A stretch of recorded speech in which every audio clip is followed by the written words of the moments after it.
Have you ever wished you could be unshakable? The kind of person who walks through life untouched by criticism, rejection, or betrayal. Maybe you've imagined a version of yourself that doesn't flinch when things fall apart, that doesn't crumble when someone walks away, or when life doesn't go according to plan. Maybe, deep down, you're tired. Tired of pretending you're fine. Tired of having to look strong all the time, when all you really want is to rest, even for a moment, from the endless pressure to be unbreakable. But here's a truth that few people are brave enough to say out loud. As long as you're running from pain, pain will always control you. Every time you try to numb it, by distracting yourself, by hiding behind confidence, by trying to stay in control, you give your pain more power. You become a hostage to the world around you, to people's opinions, to their silences, to the small cuts of disappointment that reopen the same old wounds. And this isn't a weakness, it's part of being human. The difference between those who break and those who don't isn't that one feels pain and the other doesn't. It's that some people have learned how to face it. Carl Jung, one of the greatest thinkers in psychology, once said, "We are not what happens to us, but what we choose to become." That's the key. It's not about avoiding pain or building walls so high that nothing can reach you. It's about integration, bringing into the light everything that still lives in the dark. Because true strength isn't the absence of pain, it's awareness. It's knowing exactly who you are, even when you're bleeding. You see, what hurts you isn't what others do to you. It's what their actions touch inside you. A careless word, a betrayal, a silence. They hurt because they find an echo in old wounds that never fully healed. Pain doesn't start outside of you. It starts where something unresolved still lives. That's why two people can face the same storm and one collapses while the other stands tall. The difference isn't the storm. It's what's happening inside. So here's the hard truth. You suffer so deeply because you still believe you can control how the world treats you. You're still trying to be good enough, kind enough, strong enough, as if that would guarantee that no one will ever hurt you. But control is an illusion. Life will always be unpredictable. And as long as you cling to control, you'll live in tension, always trying to predict the next blow, always afraid of the next loss. If you truly want to stop suffering, you must stop protecting yourself from suffering. You don't need more control, you need more awareness. The moment you stop demanding that other people change in order for you to feel at peace, you'll begin to find real freedom. Because nothing that comes from outside has power unless it finds a resonance within you. That's where the real battlefield lies, the unconscious. It's everything you don't see, don't understand, and don't control, yet it quietly controls you. Jung said, "Until you make the unconscious conscious, it will direct your life, and you will call it fate." And that's exactly what happens to most of us. The sadness that hits you out of nowhere, the anger that seems to explode without warning, the insecurities that keep repeating themselves, none of these are coincidences. They're messages, signals from the parts of you that have been ignored or silenced for too long. You can't become unshakable by pretending you're not hurting. You become unshakable when you stop running, when you look inward and see what's really there. The unconscious, the hidden battlefield. Let's go deeper. Because real transformation doesn't happen on the surface. It begins in the shadows. You see, the biggest lie you've been told is that you're in control of your life, but most of the time you're not. You wake up, go through your routine, make choices you barely think about, and call that living. But what if I told you that most of what you call decisions are actually reactions, driven by parts of you that you don't even know exist? Carl Jung put it plainly, "Until you make the unconscious conscious, it will direct your life, and you will call it fate." That's what's happening to so many people right now. The pain that follows you, the anger that appears out of nowhere, the sadness you can't explain, they're not random. They're signals from your unconscious, the vast and uncharted part of your mind that holds everything you've ever repressed, denied, or ignored. Think of your unconscious as an inner archive, filled with old memories, forgotten wounds, buried fears, and desires you never allowed yourself to feel. It's not passive. It's an active, living force that constantly shapes how you experience the world. When someone says something that cuts deep, it's not just their words. It's your unconscious lighting up old scars. When you find yourself in the same kind of painful relationship again and again, that's not bad luck. That's a pattern replaying itself until you finally pay attention. Jung believed the unconscious isn't your enemy, it's your greatest teacher. But most people treat it like a monster under the bed. They try to suppress it, cover it up with positivity, distractions, or even spiritual bypassing, convincing themselves they've healed when all they've done is avoid. But as Jung warned, what you resist persists.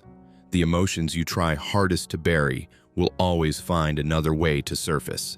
They disguise themselves as anxiety, rage, numbness, or self-sabotage. They creep into your relationships, your career, your decisions. The unconscious doesn't disappear because you ignore it. It simply finds more creative ways to make itself known. So ask yourself, why do you explode over small things? Why do certain people trigger you so much? Why do you repeat the same emotional story, even when you swear you're done with it? It's not because you're broken. It's because your unconscious is asking to be seen. We can't change what we don't acknowledge. Jung said, "We cannot change anything until we accept it." Condemnation does not liberate. It oppresses. But most of us live in condemnation, judging our emotions instead of listening to them. We silence ourselves to appear strong, repress sadness to stay productive, and label our fears as weakness. Yet these very emotions are the doorway to our own liberation. Every unhealed wound you carry, the childhood neglect, the rejection, the failure, they don't vanish with time. They stay alive within you, quietly influencing how you love, trust, and dream. The unconscious will keep replaying the same lesson until you integrate it. That's why real healing isn't about fixing yourself, it's about making peace with the parts you've been running from. You become untouchable not by building emotional armor, but by understanding the landscape of your own inner world. The moment you shine awareness on what's been hiding in the dark, it loses its power to control you. You stop reacting and start responding. You stop living as a puppet to old pain and start living as a conscious creator. This is what Jung called integration, bringing the shadow into the light and transforming pain into wisdom. But make no mistake, this path isn't comfortable. It demands honesty. It asks you to face the parts of yourself you least want to see. It's not about pretending to be healed or positive. It's about being real. And here's something most people never realize. When you begin to confront your unconscious, your life might feel like it's falling apart. Old emotions rise up, relationships shift, and illusions collapse. But that's not destruction, it's purification. It's your soul shedding what's false so that what's true can finally breathe. Integration, the path to becoming whole. Most people believe that the only way to stop getting hurt is to close themselves off. They build walls, wear masks, and develop emotional armor, saying things like, "I don't care anymore," or "nothing gets to me." But deep inside, they're still bleeding. They're corroding quietly because the problem was never that they felt too much. It's that they never learned to understand what they were feeling or why. Carl Jung once said, "Know all the theories, master all the techniques, but when you touch a human soul, be just another human soul." That's the paradox of real strength. It's not about becoming untouchable by hiding from pain, but by embracing every part of it. You don't become powerful by pretending nothing affects you. You become powerful when you understand why something affects you, and you face it with clarity instead of fear. You see, emotional strength has nothing to do with being cold or distant. It's not about silence or control. True strength is softness with awareness. It's presence without panic. It's the ability to feel deeply, but not be consumed. When Jung talked about integration, he was pointing toward the process of becoming whole, what he called individuation. It's not about becoming better or more perfect. It's about becoming real. Individuation is the merging of light and shadow, the meeting point between the conscious and the unconscious. It's when you stop trying to be what the world expects and start living as what you truly are. Most people spend their lives trying to be accepted. They perform versions of themselves that fit the mold, the strong one, the funny one, the achiever, the caretaker. They build identities that make them feel safe, but safety comes at a cost. Because in trying to be everything others want, they lose connection to the parts that make them human. Individuation is the rebellion against that. It's the moment you decide to stop performing and start existing. It's not about becoming flawless, it's about becoming whole. And here's the secret: when you integrate your shadows, your fears, your insecurities, your anger, your shame, no one can use them against you. You become free, because the things that once triggered you now have nowhere to land. You've already made peace with them. Think about it. How many times have you been thrown off balance because someone exposed something you were trying to hide? That's what it means to live from fragmentation. Your unacknowledged parts control you from the dark, but when you bring them to light, you no longer react, you respond. You stop being a puppet of your emotions and start being the observer. You begin to act from awareness, not from pain. Jung said that individuation is not a process of perfection, but of integration. You don't need to become a saint, you just need to stop denying who you are. When you embrace both your light and your darkness, life no longer feels like a battle to win. It becomes a dance between opposites, between strength and vulnerability, chaos and peace, destruction and rebirth. And here's the twist: the more you run from pain, the more fragile you become. The more you face it, the stronger you get. Because pain, when faced consciously, transforms into wisdom. The very things you once cursed become your teachers. But this path takes courage. The courage to drop the masks, to feel without flinching, to see yourself without judgment. It's not for the faint of heart, because you'll have to unlearn who you thought you were. You'll have to let parts of your identity die. The people pleaser, the perfectionist, the victim. But that's how rebirth works. Every ending inside you opens a door to something new. When you begin this process, you stop chasing external validation. You stop trying to fix others. You stop performing for love.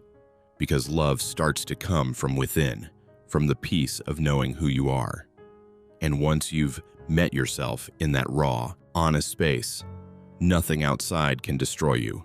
The world may still hurt, but it can't break you, because your strength no longer comes from resistance. It comes from truth, consciousness as the shield.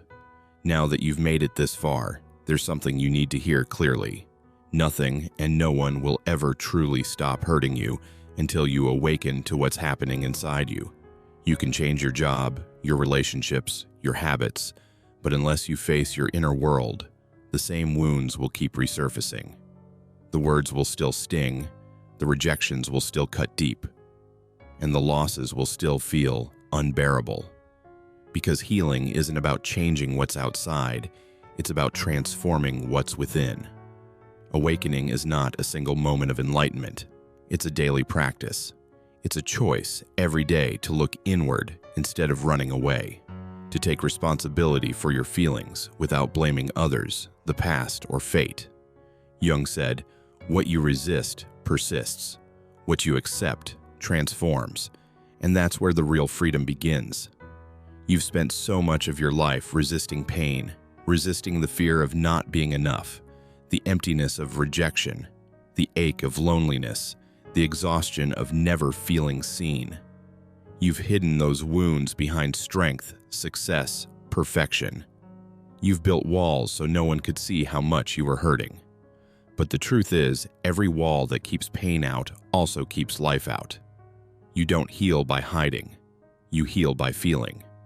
True emotional immunity doesn't come from being hard. It comes from being conscious. It's not about building armor. It's about expanding awareness. When you understand your triggers, when you can trace your anger, sadness, or fear back to their roots, you stop being ruled by them. You still feel, but you don't drown. You still hurt, but you don't lose yourself. And that changes everything. Awareness turns pain into insight. It transforms chaos into clarity. Because the moment you can observe what's happening inside you, instead of reacting blindly, you reclaim your power. You stop being a victim of circumstance and start becoming the author of your own experience. Imagine the ocean for a moment. On the surface, waves crash violently. The storms are unpredictable. Winds shift, tides rise, chaos reigns. But dive deep enough, and everything is still, silent, steady. That's what consciousness feels like. The surface will always have waves, rejections, disappointments, losses. But the deeper you go into awareness, the more you realize that underneath all of it, there's a quiet strength that nothing can touch. That's what it means to live from your core. People often think enlightenment means escaping pain, but it doesn't. It means understanding it so deeply that it no longer controls you. Life will still happen, people will still disappoint you, endings will still hurt, but they won't define you anymore. You'll stop asking, "Why is this happening to me?" and start asking, "What is this trying to show me?" That's when pain becomes your teacher. Every moment that once broke you becomes part of your strength. Every loss becomes a doorway to deeper compassion. Every rejection reveals what you were meant to release. Consciousness doesn't remove suffering, it transforms it into wisdom. And that is what Jung meant by individuation, not perfection, not superiority, but wholeness. The merging of every fragment of who you are into a single, unified awareness. When you reach that place, you stop fighting the world. You stop fighting yourself. You begin to live with peace, even in chaos. You begin to love, not because it's safe, but because it's true. That's what it means to be untouchable, not numb, but awake. And now, here's the invitation. Let go of the idea that healing means never hurting again. Instead, see healing as learning how to stay open, even when it hurts. See awareness as your protection, not avoidance. Because the moment you become conscious, truly conscious, nothing outside can take away your inner peace. So if you've walked this far with me, if something inside you is stirring, don't let it stop here. This is your crossing point. The moment where survival ends and living begins. If this message has touched you, write in the comments, "I choose awareness." Let's build a space for people who no longer want to pretend to be strong, but who want to live with truth, depth, and courage. And before you go, if you feel something awaken inside you, take a moment to like this video, subscribe to the channel, and share it with someone who needs to hear it today. Remember, real transformation doesn't come from hiding your pain. It comes from embracing it with open eyes and an open heart. This is not the end of your journey. This is the beginning of your awakening.